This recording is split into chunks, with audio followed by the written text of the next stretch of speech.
खास गरिकन यो मेलमिलाप नीतिको चाहिँ अहिले नै सान्दर्भिक छ भनिन्छ। प्रधानमन्त्रीले नि आज नै बोल्नु भएको छ। काङ्ग्रेसले हरेक वर्ष यो मनाउँदै आएको छ। आजको दिनमा त्यो मेलमिलाप नीतिको त्यो दिवसको त्यसको सान्दर्भिकता के छ डाक्टर साहब?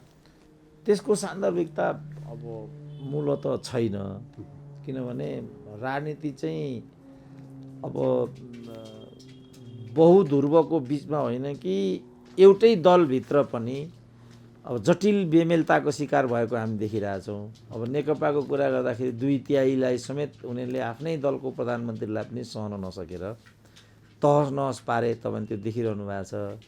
अब मेलमिलापको कुरा गर्ने नेपाली काङ्ग्रेसै या त विगत समयमा अनेकपल्ट टुक्रियो, होइन भने अनेक समूहहरू अहिले पनि छँदैछन्। त्यस कारणले यो मेलमिलाप भन्ने एउटा कोरा कुरा भयो। बिपी कोइरालाले एउटा सैद्धान्तिक दार्शनिक अवधारणाका तहत त्यो कुरा ल्याउनु भएको हकमा मलाई केही भन्नु छैन, तर त्यसको सान्दर्भिकता र महत्त्व चाहिँ मैले केही देखेको छैन। तर अब आज पनि अहिले पनि नेपाली काङ्ग्रेसका नेताहरू, अब काङ्ग्रेसकै सभापतिले पनि, अब काङ्ग्रेसकै पूर्व महामन्त्री शशाङ्क कोइराला लगायतले पनि बिपीको यो मेलमिलाप दिवसको चाहिँ असाध्यै सान्दर्भिक छ, महत्त्व छ भनेर चर्चा गरेका छन् नि डाक्टर साहब। त्यसो भने उनीहरूले नै बिपी परिवार नै मिलेन, एउटा निर्वाचनमा चारतिर फर्क्यो, आफ्नै दाइलाई चाहिँ घात गरे, असहयोग गरे, त्यसको चाहिँ सान्दर्भिकता छैन। यो के यो बित्तुका कुरा गरेर हिँड्छन् यिनीहरू, म त केही पनि बुझ्दिनँ कि एउटा परिवारसम्म मिलेर बस्न सक्दैन। अघि मैले भने एउटै दलले त्यत्रो 2/3 चाहिँ गरी खान सकेन। एउटै दलभित्रको कुरा हो नि त्यो। खालि के भने को प्रधानमन्त्री भइरहने, को मन्त्री हुने, को नहुने, यही त कुरा हो। त्यहाँ विचार छैन, सिद्धान्त छैन, देश छैन, जनता छैन, क्रान्ति छैन, केही पनि छैन नि त। अनि त्यो राष्ट्रिय मेलमिलाप अन्तर्गत कसलाई मिलाउने, कसरी मिलाउने, के भनेर मिलाउने, त्यसको सान्दर्भिकता कहाँ छ? म त केही पनि देख्दिनँ। छ भने तपाईँ मलाई क्लु दिनुहोस्। होइन, उनीहरूले मनाइरहेका छन्। त्यो किन मनाइरहेका छन्? अब काङ्ग्रेसले चाहिँ कि बिपीलाई होइन मान्नुपर्छ भन्ने हिसाबले उनले प्रतिपादन गरेको यो नीति सिद्धान्त अन्तर्गतै यो मानिरहेको हो। त्यो एउटा भन्न सकियो, किनभने जस्तो विश्वभरिका मजदुर एक हौँ भन्छ होइन कम्युनिस्टले हो। अब त्यो विश्वभरिका मजदुर एक हौँ भन्ने कम्युनिस्ट किन 20 पार्टी छ त? त्यसो भने त्यो भन्नु र गर्नुमा त ठुलो अन्तर हुन्छ नि। म चाहिँ गराइबाट हेर्दैछु, भनाइबाट उनीहरू हेर्दैछन्। उनीहरू भन्छन् मात्रै गर्दैनन्। हामी चाहिँ भन्नुको केही पनि अर्थ छैन, त्यो व्यवहारसँग जोडिनुपर्छ भन्छौँ। जस्तो अब उनले चाहिँ राजासँग मेरो घाँटी जोडिएको छ भन्थे, अब राजा उनलाई फाँसी दिनुपर्छ भन्थ्यो। राजा बिना देश रहँदैन बिपी कोइराला भन्थे। राजाले चाहिँ उसलाई निर्वासनमा जान बाध्य गराउँथ्यो। काङ्ग्रेसका कार्यकर्ताहरूलाई चाहिँ कुट्ने, पिट्ने, मार्ने, ज्यान बचाउन नै धौधौ हुन्थ्यो। अनि त्यो दुईटाको बिचमा कसरी मेलमिलाप हुन्छ? मैले यो केही बुझ्दिनँ। बिपीलाई लाग्यो होला म मेलमिलाप गर्छु, राजासँग मिलेर बस्छु, हामी किन झगडा गरौँ, यो झगडाले हाम्रो राष्ट्रियता कमजोर हुन्छ, राजनीतिक अस्थिरता हुन्छ भन्ने लाग्यो होला बिपीलाई। तर बिपीलाई कुनै कुरा लाग्दैमा त्यो मेलमिलापको दर्शन कसरी हुनसक्छ र? त्यसको कुनै पनि मैले कोणबाट बरु तपाईँले त्यसको किन कसरी भन्नुभयो भने म व्याख्या गर्न सकौँला, तर यसको अर्थ र महत्त्वको हकमा चाहिँ मलाई केही पनि भन्नु छैन। डाक्टर साहब, अब जति बेला आजको दिनमा बिपी भारतबाट फर्किए त्यति बेला उनीसँग 7वटा मुद्दा थिए भनिन्छ। लगभग फाँसी नै हुने खालको आरोप पत्र दर्ज भएका मुद्दाहरू। उनले त्यही आजकै बेलामा किन फर्के होलान्? किनभने त्यति बेला यसो विश्व राजनीति हेरियो भने बङ्गलादेश अलग्गिएको, सिक्किम भारतमा विलय भएको यस्तो अवस्था पनि देखिन्थ्यो र उनी नेपालमा आएर अब त्यो मुद्दाहरू रहँदै पनि फर्किने र राजासँग घाँटी जोडिने कुराहरू किन गरे होला? किनभने एकदम प्रतिकूल स्थिति बिपीले भारतमा फेस पर्ने स्थिति आइसक्यो। इन्दिरा गान्धीले दबाब दिएर कि हाम्रो मतोबाट चल्नुपर्छ तिमीले, होइन भने आफ्नो बाटो लिनुपर्छ भन्ने खालको अलिकति असहिष्णु किसिमको बिपी प्रतिको नीति, नेपाली काङ्ग्रेस प्रतिको नीति इन्दिरा गान्धीले नै लिन थालिसकेपछि उनलाई त्यहाँ चाहिँ अत्यन्त प्रतिकूल स्थिति पैदा भइसक्यो। त्यस्तो बेलामा उनले यो एउटा मेलमिलाप भन्ने नुस्खा झिके र नेपाल आउने एउटा निर्णय, त्यो उनको बाध्यात्मक अवस्था थियो। त्यसलाई उनले सैद्धान्तिकरण गर्ने, अन्तर्राष्ट्रिय राजनीतिलाई पनि दिमागमा राख्ने र त्यसलाई व्याख्याको विषयवस्तु बनाउने त्यो उनले गरेको होला, त्यसमा म नाइ भन्दिनँ। तर त्यो एउटा युगान्तकारी कुरा, अनि फाँसीमा लड्किने कुरालाई पनि उपेक्षा गरेर त्यस्तो खालको व्याख्या चाहिँ म गर्न सक्दिनँ। त्यो म अडाउँदैन। जवाहरलाल नेहरू जो सोनिया गान्धीका पिता थिए उनी काङ्ग्रेस आएका अनि नेपाली काङ्ग्रेस र नेपाली काङ्ग्रेसको स्थापना र कतिपय मुद्दाहरूमा सहयोगको हिसाबले भारतमा बिपीलाई बस्नै नसक्ने अवस्था सिर्जना भएको थियो होला डाक्टर साहब? होइन, अब जवाहरलाल नेहरू चाहिँ सोनियाका पिता होइनन्, इन्दिराका पिता। इन्दिरा, हजुर। अब त्यस्तो स्थिति त्यहाँ बनिसकेको थियो, किनभने नेहरू र गान्धीमा ठुलो फरक थियो। नेहरू र इन्दिरा गान्धीमा ठुलो फरक थियो। नेहरू वास्तवमा शान्तिका पुजारी पनि थिए र उनीमा अलिकति सहिष्णुता पनि थियो, परिपक्वता पनि थियो। त्यो कुरा चाहिँ अरू काङ्ग्रेस नेताहरूमा पनि थिएन र इन्दिरा गान्धीमा अझ बढी थिएन। तपाईँले आरके यादवको किताब रिफरेन्स लिनुभएको भए, जस्तो अघि तपाईँले सिक्किमको कुरा गर्नुभयो, सिक्किम पछि रले चाहिँ नेपालको तराईलाई लक्ष्य बनाएको भनेर लेखेको छ, त्यहाँ खुल्लमखुल्ला लेखेको छ त्यो कुरा, र त्यो इन्दिरा गान्धीको नीतिको कुरा थियो। यो ढङ्गले आक्रामक तरिकाले चाहिँ इन्दिरा गान्धी अगाडि आइरहेकी थिइन्। अब यो कुरा पनि बिपी कोइरालाको दिमागमा थियो भनेदेखि त्यसको मैले देख्दा आफ्नै महत्त्व छ। तर उनले मुख्य रूपमा जस्तो सिक्किमको कुरा, रुसको कुरा, बङ्गलादेशको कुरा, यी कुराहरू उठाएर अनि राष्ट्रियता खतरामा छ, राजासँग मेरो घाँटी जोडिएको छ, हामीले मिलेर अगाडि जानुपर्छ भन्ने विचारलाई चाहिँ अगाडि लिएर आए। तर त्यो त आफ्नो पट्टिबाट मात्रै लिएर आए, त्यसलाई राजाले एक ठाउँमा पनि स्थान दिएनन्। त्यसैको पराकाष्ठा नेपालमा राजतन्त्रको उन्मूलन हो। अब त्यो असहिष्णु एउटा चिन्तन भएको राजदरबारसँग राष्ट्रिय मेलमिलापको के अर्थ बन्छ र के अर्थ बन्छ र त्यो? त्यस कारणले किन बिपी कोइरालाले त्यो नीति लिए भन्ने चाहिँ आन्तरिक पक्षलाई चाहिँ हामीले निहाल्यौँ भने बरु केही कुस चुइन सक्छ। तर बाह्य कुरालाई मात्रै हामीले, किनभने त्यो पछिल्ला चरणमा पनि त्यो कुरा त पुष्टि भएन। सोभियत सङ्घले अफगानिस्तानबाट आफै चाहिँ भागेर जानु पर्यो, सिक्किमको कारणले इन्दिरा गान्धी आफै विवादित हुनु पर्यो र क्रमशः इन्दिरा गान्धी नै राष्ट्रिय राजनीतिबाट धुमिल हुँदै गएको त्यो स्थिति पनि बढेर गयो। बिपीले भनेको कुरा केही पनि मिलेन नि त। त्यसो हुँदा उनी भारतमा बस्न नसक्ने अवस्था भएको भएर एउटा त्यो नीति अब के नारा मेलमिलाप गरौँ भन्ने हिसाबले देशमा स्वदेशमा टिक्नकै लागि फर्किएका हुन्। त्यति मात्रै भनेर अन्डरमाइन चाहिँ गरिहाल्ने निष्कर्षमा नपुगौँ। त्यो कारणले एउटा प्रतिकूल स्थिति बढ्दै गयो बिपी कोइरालालाई। अनि त्यस्तो बेलामा इन्दिरा गान्धीको धपेटा खपेर त्यहाँ बसिरहनुभन्दा बरु आफ्नै मुलुकमा गएर राजासँग लडौँ भन्ने सोच बिपी कोइरालामा आएको हुनुपर्छ र त्यो बाटो चाहिँ उनले राष्ट्रिय मेलमिलापको नाममा सैद्धान्तिकरण गरौँ र अझ राजासँग चाहिँ मिलौँ। राजा उनलाई धपेटा दिइराखेको, उनी चाहिँ त्यो राजासँग घाँटी जोडिराखेको भन्नुको बिचमा त केही पनि तालुक छैन नि। तपाईँलाई चाहिँ म अत्यन्तै श्रद्धा गर्नेपट्टि छु, तपाईँ चाहिँ मेरो कुरा सुन्नेपट्टि नै हुनुहुन्न भने त त्यसको केही पनि अर्थ बन्दैन नि।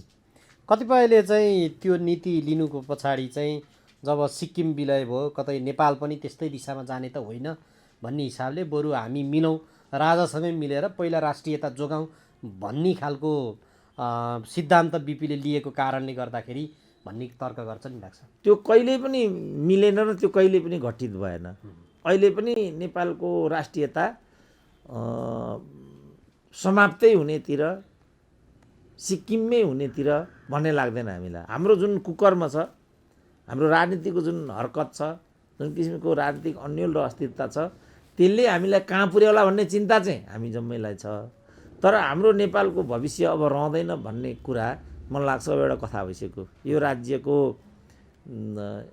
एउटा सार्वभौमिकता, यो राज्यको चाहिँ चिरस्थायित्व, यो प्रश्न चाहिँ किन हाम्रो मात्रै कारणले यो देश चाहिँ टिकिरहेको छैन। जुन हाम्रो जियो पोलिटिक्स छ, त्यो जियो पोलिटिक्सले पनि हामीलाई चाहिँ सपोर्ट गरिराखेको छ। हामी जुन किसिमको बफर स्टेटको रूपमा यहाँ छौँ, त्यस्तो बेलामा नेपाल नरहेको भन्दा रहेकैमा मित्र राष्ट्रहरूलाई पनि अब भर्तेक हुने यो हाम्रो हाम्रो भूगोलले पनि हामीलाई बचाइराखेको छ। भूगोल पनि हाम्रो साथी भइराखेको छ। हामी इतिहासकालदेखि नै हेर्छौँ भने त्यो कुरा देखिन्छ। नेपालको इतिहास निर्माणमा, यसको सार्वभौमिकताको झगडामा, यो राष्ट्र बन्नमा यसको जुन किसिमको भौगोलिक जटिलता छ, यसको जुन भौगोलिक कठिनता छ, त्यसले त्यो चिजको लागि असहयोग गरेको देखा पर्छ। हामी कहाँ भूगोलले सहयोग गरेको जस्तो यहाँ चाहिँ कतिपय शमसुद्दिन इलियासको आक्रमण भयो, खसिया मल्लहरूले पनि यो नेपाल मण्डल हुँदाखेरिको चरणमा पटक पटक आक्रमण गरे, सिमरौनगढले पनि आक्रमण गर्यो। ती कुनै आक्रमणहरू चिरस्थायी भएनन्, किनभने यहाँको भूगोल यति चाहिँ प्रतिकूल थियो तिनका लागि कि उनीहरू यहाँ टिक्नै सक्दैनथे। भने चाहिँ जुन हाम्रो बफरिजम छ, हाम्रो जुन बफर स्टेटको रूपमा जुन किसिमको हाम्रो भौगोलिक बनोट छ, त्यो बनोटले पनि इन्डिया र चाइनालाई आम्ने सामने हुनु उनीहरूकै लागि हितप्रद नभएको हुनाले, जस्तो हामीले चाहिँ कन्ट्रोल लाइन हेऱ्यौँ काश्मीरको, पाकिस्तान र काश्मीरलाई छुट्याउने लाइन अफ कन्ट्रोल हामीले हेऱ्यौँ भने भारतको सबभन्दा ठुलो खर्च चाहिँ त्यहाँ लागिराखेको हुन्छ। जहिले पनि सेक्युरिटी थ्रेट उसलाई त्यहाँ परिराखेको हुन्छ। तर जुन नेपालसँगको 1808 किलोमिटर लामो खुल्ला सिमाना छ, त्यो खुल्ला सिमानामा उसले 1 रुपियाँ पनि खर्च गर्नु पर्दैन, किनभने नेपाल नै एउटा सुरक्षा बोर्डर भएर बसिरहेछ। अब यही कुरा चाहिँ चाइनाको लागि हुन्छ। अब यदि चाइना र नेपाल आम्ने सामने भयो भनेदेखि उसको लागि यो उनीहरू दुवै देशको लागि चाहिँ यो जति खर्चिलो संयन्त्र अर्को हुनै सक्दैन। यो चाहिँ 38 प्यारलल भन्छन्, साउथ कोरिया र नर्थ कोरियालाई छुट्याउने। त्यो 38 प्यारलल भनेको चाहिँ संसारकै सबभन्दा sensitive security, international security system, border system मानिन्छ।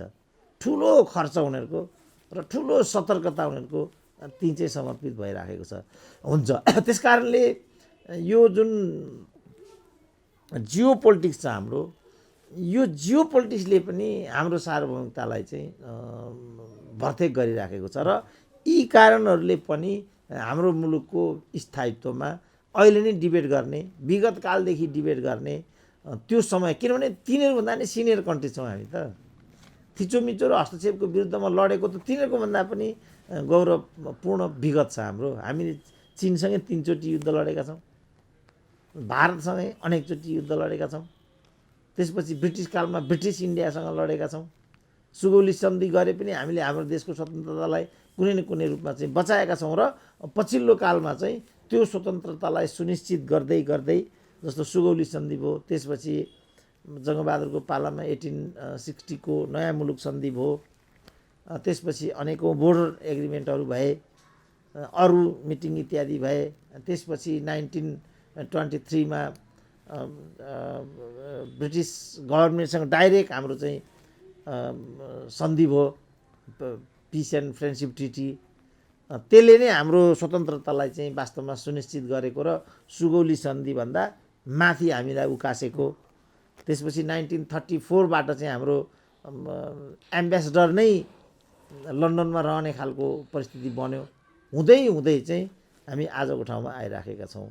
त यस्तो एउटा ऐतिहासिक र प्राचीनतम मुलुकको स्वतन्त्रता र उसको अस्मिताको विषय चाहिँ त्यस्तो खेलफाडको विषय हुने, त्यति सजिलै पानीको फोको जस्तो यो चाहिँ विलय भएर जाने, त्यो कुरा मलाई लाग्छ अलिकति सस्तो प्रचारबाजीमा पनि भइराखेको छ। त्यो वास्तविकतासँग मेल खाने कुरा छैन। त्यसो भए त्यति बेलाको परिस्थितिलाई मूल्याङ्कन गर्दै दलीय एकता र राजासहितको प्रजातन्त्रका विषयमा चाहिँ उनको त्यो नीतिले काम गर्न सक्थ्यो त्यसमा चाहिँ। पञ्चहरूले, राजाहरूले त्यो कुरालाई मानिदिएको भए त्यो ठुलो कुरा हुन्थ्यो। वास्तवमा बिपी कोइरालाले चाहिँ कम्युनिस्ट कार्यकर्ताको एउटा मिलिटेन्सी, आफ्ना कार्यकर्ताहरूको एउटा निष्क्रियता, शिथिलता, तारन्तार भइरहेको क्षति, बढ्दो उमेर, च्याप्तो व्यथाका बीचबाट चाहिँ नेपाली काङ्ग्रेस र उसका कार्यकर्ताहरूको भाग्य र भविष्य कम्युनिस्टहरूसँगको द्वन्द्वबाट चाहिँ राजनीति बचाउनेतिर भन्दा पञ्चहरूसँगको सहकार्यबाट, किनभने उनले भनेकै थिए पञ्च काङ्ग्रेससँग नतर्स, काङ्ग्रेस पञ्चसँग नतर्स, किनभने मेरो राजासँग घाँटी जोडिएको छ, यो स्लोगान दिएका थिए। अब भनेपछि पञ्चहरूलाई पनि तिमीहरू काङ्ग्रेसलाई दुश्मन नठान, किनभने हामी दुश्मन होइनौँ, हामी त राजभक्तिमा विश्वास गर्छौँ, तिमीहरू पनि राजमुकुटलाई एकताको प्रतीक भन्छौ, राजाकै म कार्यकर्ता हौँ, तिमीहरू त्यस्तो भन्छौ, हामी पनि तिमीहरूलाई मैत्रीपूर्ण तरिकाले हेर्ने सोचमा छौँ, त्यो बाटोमा हामीहरू छौँ भने एकअर्कामा हामीले एकअर्कालाई दुश्मन ठानिरहनुको त्यत्रो फाइदा हुँदैन, त्यो प्रत्युत्पादक हुन्छ। हामी लड्यौँ भने बरु कम्युनिस्टहरूको चाहिँ खाँडो जाग्न सक्छ। किन चाहिँ कम्युनिस्टहरूको बढोत्तरीको पृष्ठभूमि हामी तयार पार्छौँ? हामी नलडौँ, हामी चाहिँ मेलमिलापको बाटोमा जाउँ र कम्युनिस्टको जुन एउटा बढ्दो एउटा भूत छ त्यो भूतसँग चाहिँ सामना गरौँ, यो फिलोसफीबाट। किनभने बिपीको उग्र कम्युनिस्ट विरोधी एउटा राजनीति हो र उनले काहीँ पनि कम्युनिस्टसँग चाहिँ कार्यगत एकता पनि गर्नु हुँदैन र यिनीहरू विश्वासीलाई भरपर्दा जातका मान्छे होइनन् भन्ने चाहिँ निरन्तरको बिपी कोइरालाको फिलोसफीले यो भन्थ्यो र यो बाटोमा नेपाली काङ्ग्रेसलाई उनी डोर्याउन चाहन्थे। र जस्तो पुष्पलालले चाहिँ संयुक्त जनआन्दोलनको कुरा गर्दाखेरि निरन्तर बिपी कोइराला त्यो लाइनमा नआउनुको कारण पनि यही थियो। र बिपीको कार्यकालभरि यो जस्तो जनमत सङ्ग्रहमा पनि कम्युनिस्टसँग सहकार्य भएको भएदेखि त बहुदलले त्यही बेला जितिहाल्थ्यो नि। तर उनले के भने कम्युनिस्टसँग सहकार्य गर्न सकिँदैन, कम्युनिस्ट भरपर्दा हुँदैनन् भन्ने फिलोसफी सिद्धान्तबाट उनी कहिले पनि विमुख भएनन् र कम्युनिस्टसँग सहकार्य गर्नेपट्टि उनी पटक्कै गएनन्। त्यो परिस्थिति थियो भने डाक्टर साहब आजको दिनमा अब बिपीलाई नै बजाइरहेको नेपाली काङ्ग्रेसले अब अहिले कम्युनिस्टहरूसँगको सहकार्य जसरी अगाडि बढाइरहेको छ, उनका सिद्धान्त चाहिँ नि हामी अङ्गीकार गर्छौँ भन्छ, कसरी हेर्नुहुन्छ आजको दिनमा चाहिँ? त्यो बाटोमा नेपाली काङ्ग्रेस छैन भन्ने कडा टिप्पणी कृष्णप्रसाद भट्टराईको छ र अनि कृष्णप्रसाद भट्टराईले मात्रै होइन गणेश मानले पनि नेपाली काङ्ग्रेस परित्याग गरिसकेको स्थिति छ र नेपाली काङ्ग्रेस पूर्णतः एउटा उपभोक्तावाद र सत्ताको एउटा अवसरवाद राजनीतिमा फसिसकेको स्थिति छ र ऊ चाहिँ सत्ताको लागि जुनसुकै मोलतोल गर्न तयार छ। जस्तो नेपाली काङ्ग्रेसका चाहिँ सार्वभौमिक मान्यता भनेको त राजतन्त्र हो, हिन्दू धर्म हो, राष्ट्रिय मेलमिलापको जुन तपाईँ बहस गराउन खोज्दै हुनुहुन्छ त्यो हो नि त। बिपी कोइरालाका खास प्रस्तावनाहरू त यी हुन् नि त।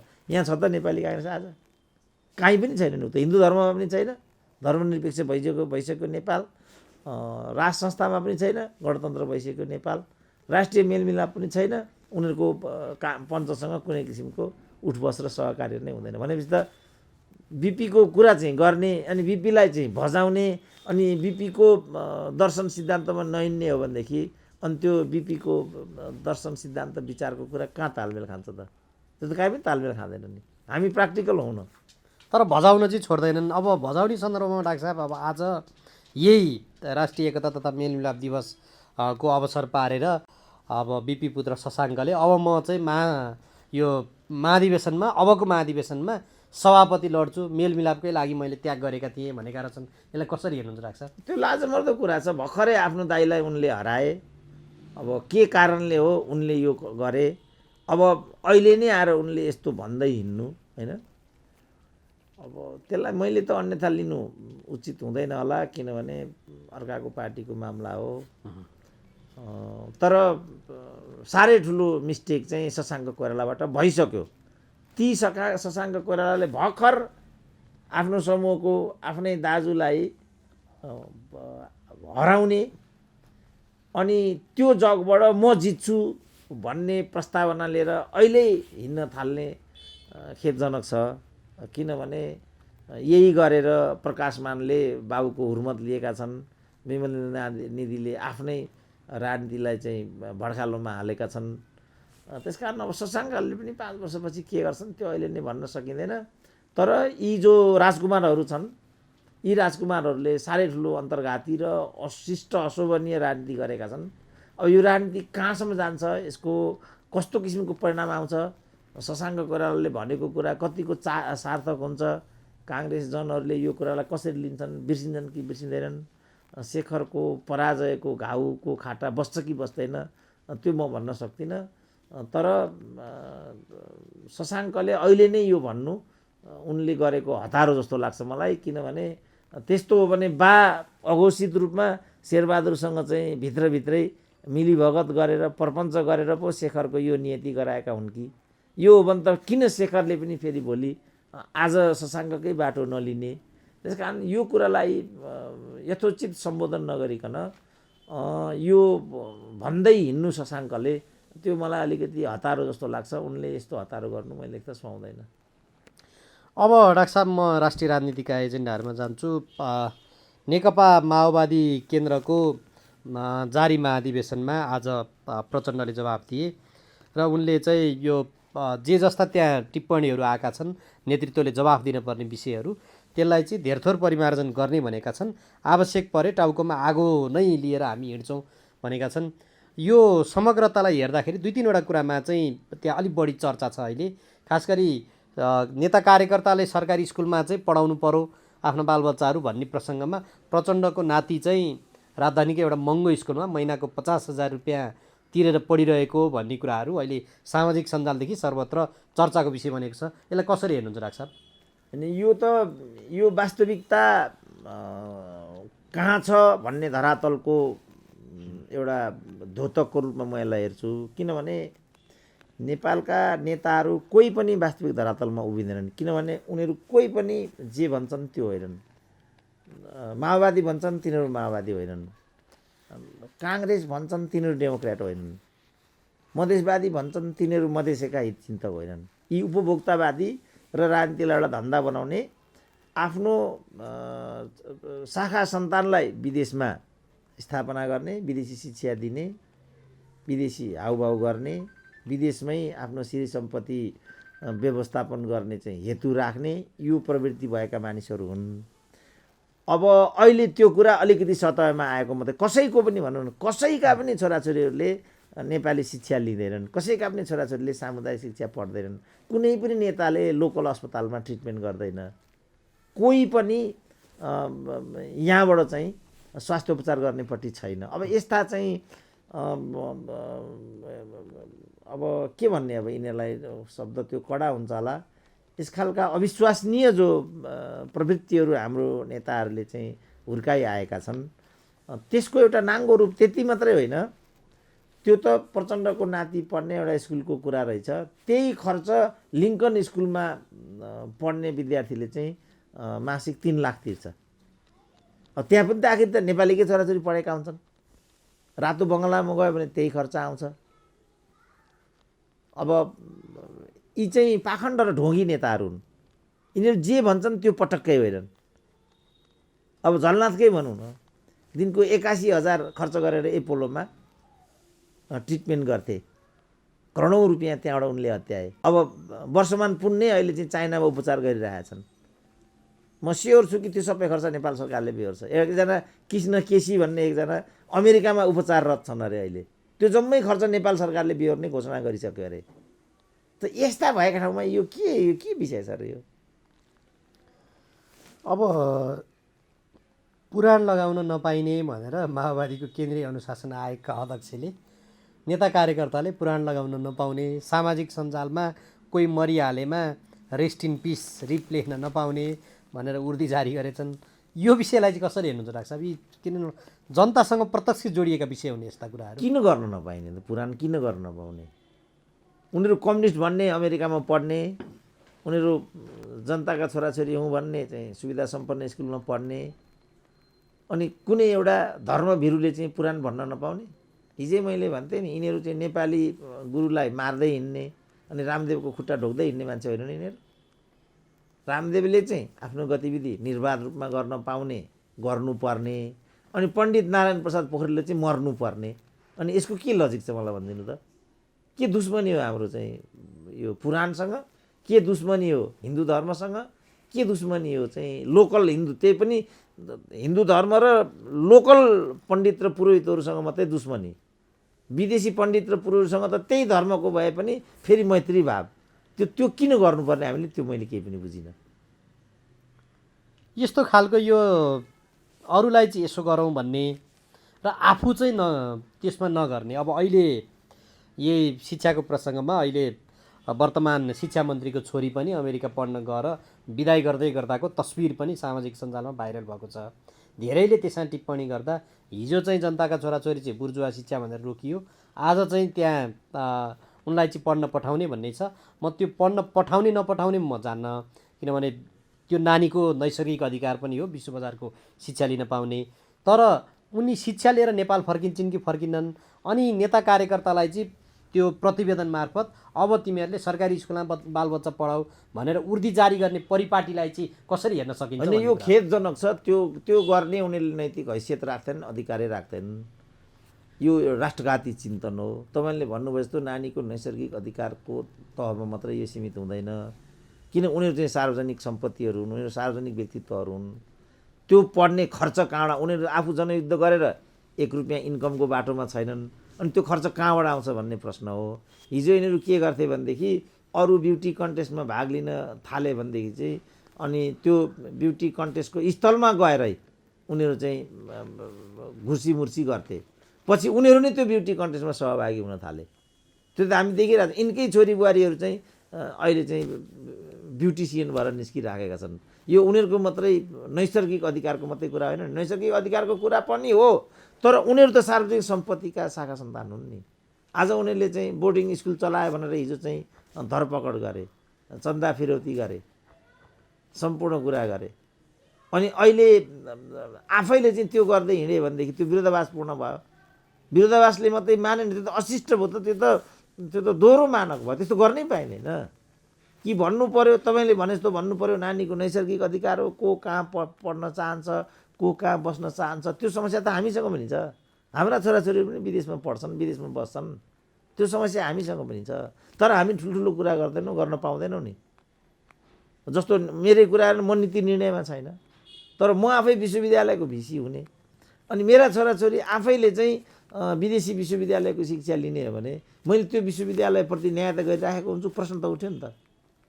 अब नेता त त्योभन्दा पनि माथिल्लो तहमा हुन्छन्। जस्तो जो शिक्षा मन्त्री छन् उनी यो देशको शिक्षाको बागडोर लिएर बसिरहेछन्। उनकै छोरी चाहिँ विदेशी शिक्षा लिन बाहिरिने हो भनेदेखि अनि कसले चाहिँ यो देशको शिक्षा समात्ने त? कसले यो विश्वविद्यालयमा पढ्ने त?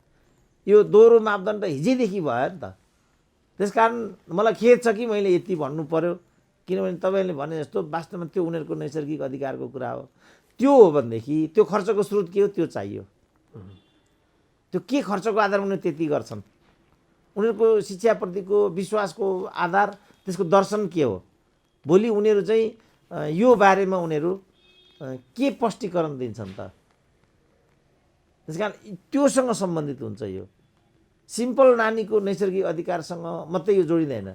हाम्रा नानीको भए त्यो कुरा हो, किनभने हामी त विश्व बजारमा उनीहरूको व्यक्तिगत चाहिँ आकाङ्क्षा, चाहना, अनि हाम्रो आय स्रोत। अहिले तपाईँ जानुहोस्, कहीँ जानुहोस्, ब्याङ्कमा जानुहोस्, तपाईँ चाहिँ 2 लाख रुपियाँ लिएर जानुहोस्, यसको स्रोत के हो भन्छ। उनीहरू कस्तो किसिमको नीति ल्याउँछन्, त्यस्तो किसिमको सम्पत्तिको स्रोतै देखाउनु पर्दैन भन्छन्। अनि एउटा आम मान्छेले चाहिँ 2 लाखको पनि स्रोत देखाउनु पर्ने, अनि तपाईँ 2 अरबको चाहिँ स्रोतै देखाउनु नपर्ने भनेपछि यो कस्तो नीति हो त? त्यो प्रश्न त उठ्यो नि त।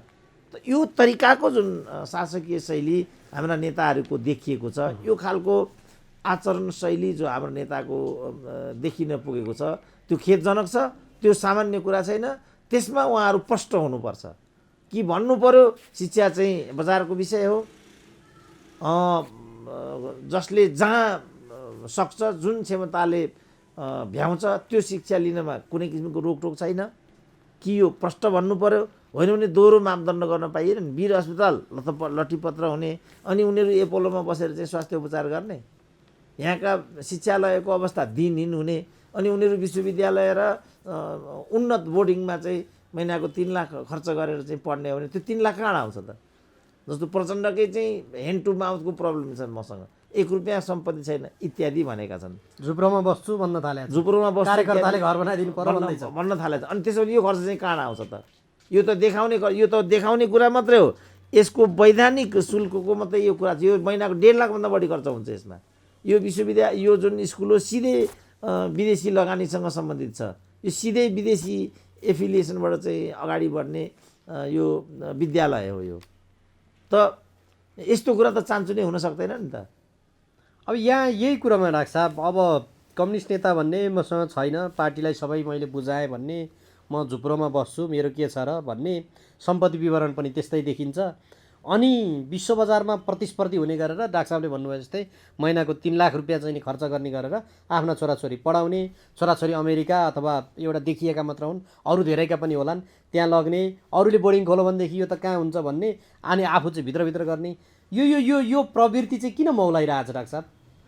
किनभने हाम्रो समाज चाहिँ पारदर्शितामा आधारित छैन, हाम्रो समाज मूल्यवत्तामा आधारित छैन, हाम्रो समाज अलिकति कायर पनि छ।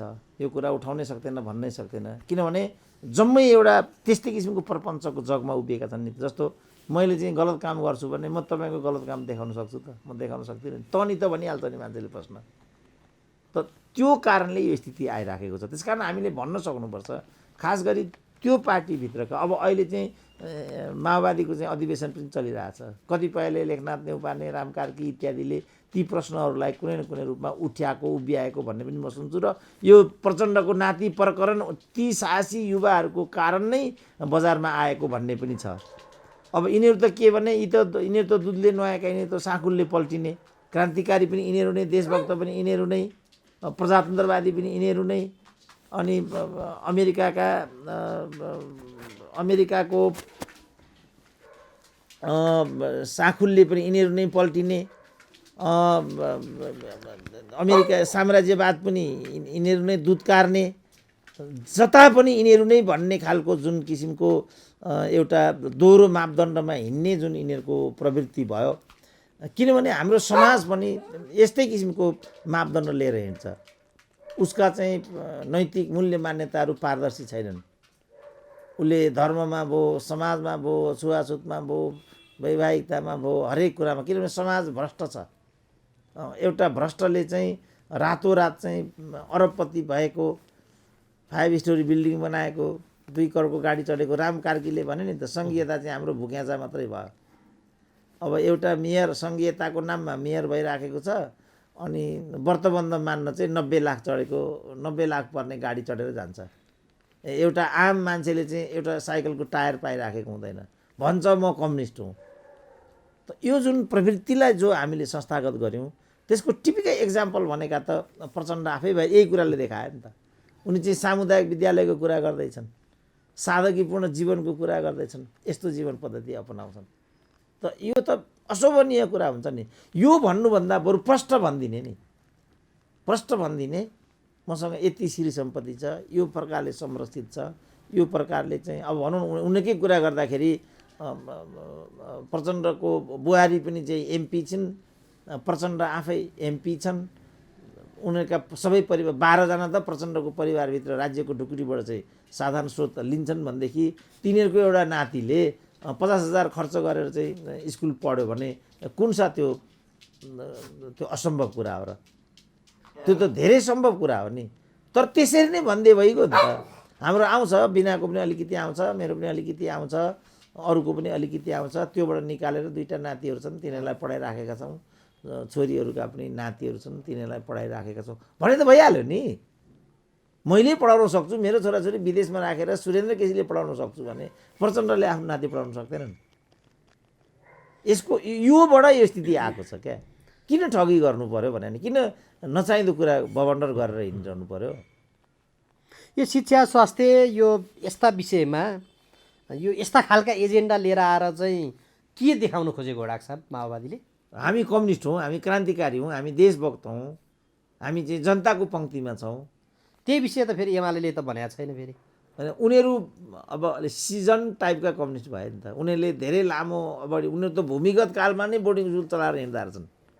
भूमिगत कालमै सबै नेताका स्वास्नीका एउटा एउटा बोर्डिङ स्कुल रहेछन्। अहिले नि सबभन्दा बढी छन् भनिन्छ, एनजिओमा नि त्यही भनिन्छ। त्यहीँबाट आएको क्रोनोलोजी हो त्यो। त त्यसपछि उनीहरूले चाहिँ यस्तो खालको कुरा गर्न छोडे र यिनीहरू ब्युटी कन्टेस्टमा यिनकै छोरी जाने। हो, त्यही त गरे, जिति पनि रहेछ। यिनीहरू नै हुने, बोर्डिङ स्कुल यिनीहरू नै पढ्ने, क्रान्तिकारी यिनीहरू। त्यसै कारण त मैले कन्क्लुजन निकालेँ, यिनीहरू कम्युनिस्टहरू पनि बौद्धिक बेइमानहरू हुन्, ठगहरू हुन् भन्ने निष्कर्ष मैले त्यहाँबाट निकालेको। कम्युनिस्ट भन्ने चिजै छैन यहाँभित्र। दुर्भाग्यको कुरा के भने नेपाली काङ्ग्रेस पनि काङ्ग्रेस मात्रै हो, डेमोक्रेट होइन। इजिकल टु नेपालमा कम्युनिस्ट पनि छैन, डेमोक्रेट पनि छैन। यो खालि उपभोक्तावाद मात्रै हो।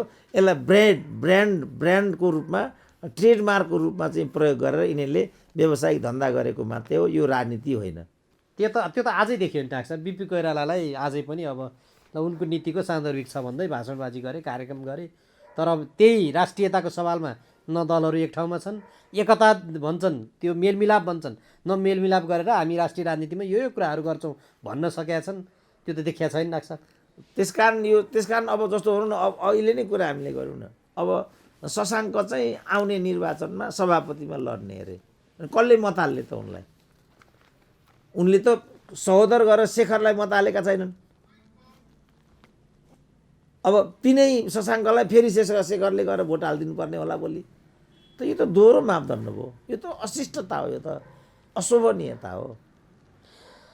डाक्टर साहब, अन्तिममा पनि छौँ। 2021 यो वर्षको आज अन्तिम दिन पनि हो।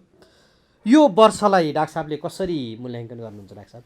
अनि यो वर्ष त अब मिश्रित वर्षको रूपमा गुज्रेको छ। अब अन्तर्राष्ट्रिय रूपमा शीतयुद्धको सम्भावनातर्फ खास गरी कोभिडले विश्वलाई नराम्रोसँग गाँजेको छ। तर अमेरिकाले चाहिँ सफलतापूर्वक ट्रम्पको प्रवृत्तिलाई किनारा लगाएको छ। अब कोभिडको दोस्रो तेस्रो भेरिएन्टको एउटा कोपमा हामीहरू छौँ। अब यो चाहिँ अबको कोभिड चाहिँ इन्ड भेरिएन्ट भन्ने पनि छ। यो जुन ओमिक्रोन भन्ने आइराखेको छ, यो ओमिक्रोन पछि चाहिँ क्रमशः जुन वैश्विक हामीले कोभिडको महामारी बेहोरिराखेका छौँ, यो नै लास्ट भेरिएन्ट हुन्छ भन्ने सानो एउटा आशाको त्यान्द्रो पनि छोडेको त छ। तर बृहत रूपमा फैलिन्छ भन्ने विश्व ब्याङ्कले चाहिँ यो एउटा डरलाग्दो सुनामीको रूपमा आउनेतर्फ पनि सँगसँगै इङ्गित गरिराखेको छ। र यो एउटा सन्त्रस्त परिवेशमा हामीले यो वर्षलाई सामना गर्नु पर्यो। फलस्वरूप हाम्रो अर्थतन्त्र विश्वव्यापी रूपमा नै हाम्रो अर्थतन्त्र गिर्दो हुनु स्वाभाविकै थियो। रेमिटान्सको रुझान पनि घट्दो हुनु स्वाभाविकै थियो। र हामी चाहिँ रेमिटान्समै अडेको मुलुक भएको हुनाले हाम्रो विकासमा यसले नकारात्मक असर पार्ने प्रष्टै छ। हुन त नेपाल सरकारले 5% भन्दा बढीको आर्थिक वृद्धि हुने भन्ने प्रोजेक्सन दिन नछोडेको होइन। तर विगत समयमा पहिलोचोटि नै अलमोस्ट नेपालको वृद्धि दर चाहिँ ऋणात्मक भएको परिवेश छ। र यो कोरोनाको प्रकोप चाहिँ कुनै किसिमले नघटिरहेको, किनभने मलाई लाग्छ ठुलो धनराशि चाहिँ यो भ्याक्सिनेसनमै हामीले खर्च पनि गर्नुपर्छ होला। यसरी यो वर्ष चाहिँ हामीले एउटा आतङ्क वर्षको रूपमा हामीले बिताएका छौँ।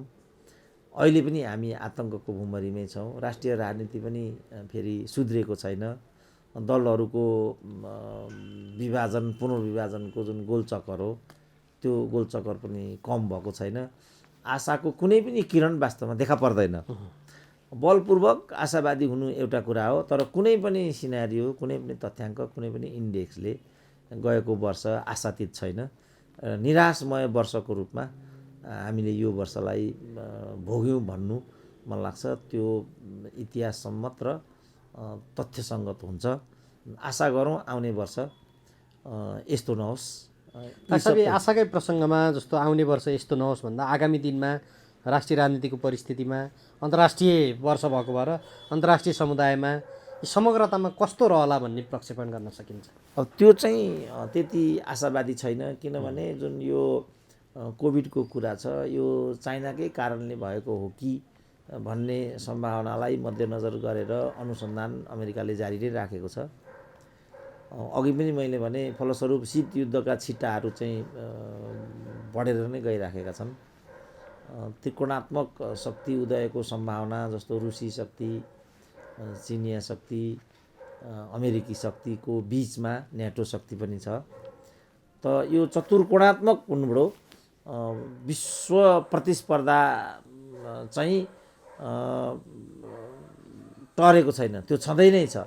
खालि कोभिडले तिनीहरूलाई अलिकति शिथिल बनाइदिएको छ।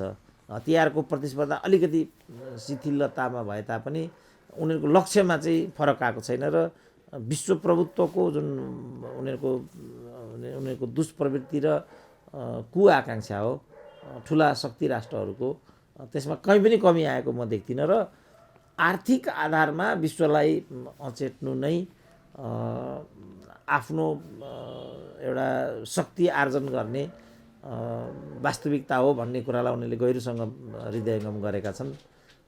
तदनुरूप उनीहरू त्यहाँबाट बाहिरिएका छैनन्, त्यहाँबाट पन्छेका पनि छैनन् र त्यही भुमरीमा आउने वर्ष 2022 परेर जाने सम्भावनालाई मैले चाहिँ इन्कार गरेको छैन। तर हामीहरू आशा गरौँ शक्ति राष्ट्रहरूले अस्वस्थ प्रतिस्पर्धा जसले गर्दा शीत युद्धको पुनरावृत्ति होस्, किनभने लामो समयसम्म हामीले शीत युद्धबाट कोपित हुनु पर्यो, जसले गर्दा ठुलो धनराशि युद्धमा नै खर्च भयो, हतियारमा नै खर्च भयो। अब अहिले चाहिँ शक्ति राष्ट्रहरूले यही धनराशि कोभिडको नाममा चाहिँ स्वास्थ्यमा खर्चिने जस्तो र कोभिडको नामबाट हुने लगानी सम्पूर्ण रूपमा ती प्रविधि प्राप्त त्यो दिशामा सफलता प्राप्त शक्ति राष्ट्रहरूकै हातमा संकेन्द्रित हुने र एकमुठी त्यो स्वास्थ्यसँग जोडिएको, औषधिसँग जोडिएको, भ्याक्सिनसँग जोडिएको प्रविधि प्राप्त मुलुकहरूका उद्यमीहरूका हातले चाहिँ उद्यमीहरूले चाहिँ खैचिने यो खतरा चाहिँ अगाडि छ र यस्ता खालका प्रविधि भएका शक्ति राष्ट्रहरू नै वास्तवमा धनधान्य भएर जाने र बाँकी विश्व चाहिँ दिनानुदिन एउटा गरिबीको चपेटामा पर्ने यो खालको सम्भावना चाहिँ टटकारो छ। यतातिर चाहिँ विश्व नजाओस्, उदात्त भइकन उनीहरूले यो मानव सभ्यतामै देखा परेको चुनौती हो घटिरहेको। किनभने मलाई लाग्छ ठुलो धनराशि चाहिँ यो भ्याक्सिनेसनमै हामीले खर्च पनि गर्नुपर्छ होला। यसरी यो वर्ष चाहिँ हामीले एउटा आतङ्क वर्षको रूपमा हामीले बिताएका छौँ। अहिले पनि हामी आतङ्कको भुमरीमै छौँ। राष्ट्रिय राजनीति पनि फेरि सुध्रिएको छैन। दलहरूको विभाजन पुनर्विभाजनको जुन गोलचक्कर हो त्यो गोलचक्कर पनि कम भएको छैन। आशाको कुनै पनि किरण वास्तवमा देखा पर्दैन। बलपूर्वक आशावादी हुनु एउटा कुरा हो, तर कुनै पनि सिनारियो, कुनै पनि तथ्याङ्क, कुनै पनि इन्डेक्सले गएको वर्ष आशातीत छैन। निराशमय वर्षको रूपमा हामीले यो वर्षलाई भोग्यौँ भन्नु मलाई लाग्छ त्यो इतिहास सम्मत र तथ्यसङ्गत हुन्छ। आशा गरौँ आउने वर्ष यस्तो नहोस्। आशाकै प्रसङ्गमा जस्तो आउने वर्ष यस्तो नहोस् भन्दा आगामी दिनमा राष्ट्रिय राजनीतिको परिस्थितिमा अन्तर्राष्ट्रिय वर्ष भएको भएर अन्तर्राष्ट्रिय समुदायमा समग्रतामा कस्तो रहला भन्ने प्रक्षेपण गर्न सकिन्छ? अब त्यो चाहिँ त्यति आशावादी छैन, किनभने जुन यो कोभिडको कुरा छ यो चाइनाकै कारणले भएको हो कि भन्ने सम्भावनालाई मध्यनजर गरेर अनुसन्धान अमेरिकाले जारी नै राखेको छ। अघि पनि मैले भने फलस्वरूप शीत युद्धका छिट्टाहरू चाहिँ बढेर नै गइराखेका छन्। त्रिकोणात्मक शक्ति उदयको सम्भावना जस्तो रुसी शक्ति, चिनिया शक्ति, अमेरिकी शक्तिको बिचमा नेटो शक्ति पनि छ। त यो चतुर्कोणात्मक कुनबाट विश्व प्रतिस्पर्धा चाहिँ टरेको छैन, त्यो छँदै नै छ। खालि कोभिडले तिनीहरूलाई अलिकति शिथिल बनाइदिएको छ। हतियारको प्रतिस्पर्धा अलिकति शिथिलतामा भए तापनि उनीहरूको लक्ष्यमा चाहिँ फरक आएको छैन र विश्व प्रभुत्वको जुन उनीहरूको दुष्प्रवृत्ति र कुआकाङ्क्षा हो ठुला शक्ति राष्ट्रहरूको, त्यसमा कहीँ पनि कमी आएको म देख्दिनँ र आर्थिक आधारमा विश्वलाई अचेट्नु नै आफ्नो एउटा शक्ति आर्जन गर्ने वास्तविकता हो भन्ने कुरालाई उनीहरूले गहिरोसँग हृदयङ्गम गरेका छन्। तदनुरूप उनीहरू त्यहाँबाट बाहिरिएका छैनन्, त्यहाँबाट पन्छेका पनि छैनन् र त्यही भुमरीमा आउने वर्ष 2022 परेर जाने सम्भावनालाई मैले चाहिँ इन्कार गरेको छैन। तर हामीहरू आशा गरौँ शक्ति राष्ट्रले अस्वस्थ प्रतिस्पर्धा जसले गर्दा शीत युद्धको पुनरावृत्ति होस्, किनभने लामो समयसम्म हामीले शीत युद्धबाट कोपित हुनु पर्यो, जसले गर्दा ठुलो धनराशि युद्धमा नै खर्च भयो, हतियारमा नै खर्च भयो। अब अहिले चाहिँ शक्ति राष्ट्रहरूले यही धनराशि कोभिडको नाममा चाहिँ स्वास्थ्यमा खर्चिने जस्तो र कोभिडको नामबाट हुने लगानी सम्पूर्ण रूपमा ती प्रविधि प्राप्त त्यो